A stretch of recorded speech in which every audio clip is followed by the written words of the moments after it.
கன்னி ராசி அன்பர்களே, இன்று சந்திரன் உங்கள் ராசிக்கு 8ஆம் இடத்திலே இருக்கின்றார்.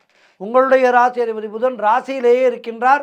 இன்று நாள் முழுவதும் சந்திராட்டமும். மௌனத்தை கடைபிடியுங்கள்.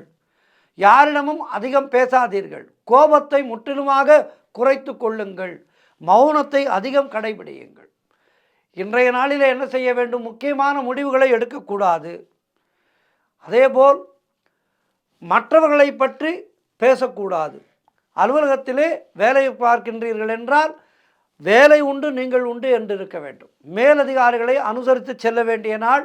வழக்கு வியாஜ்யங்களை பற்றி இன்றைய நாளிலே யோசிக்காதீர்கள். ஒரு 2 நாட்களுக்கு தள்ளி போடுங்கள். வேலை மாற்றம் ஒரு சிலருக்கு ஏற்படும். மன அமைதிக்கு ராமநாமத்தை ஜபிக்க வேண்டிய நாள் இன்றைய நாள். ஆகவே இன்றைய நாளிலே கவனமாக இருங்கள். வேல் விருத்தம் படியுங்கள், மயில் விருத்தம் படியுங்கள், கந்த குரு கவசம் படியுங்கள். இன்றைய நாளிலே முருகப்பெருமானை வணங்குங்கள், மகாலட்சுமி தாயாரை வணங்குங்கள். வாழ்த்துக்கள்.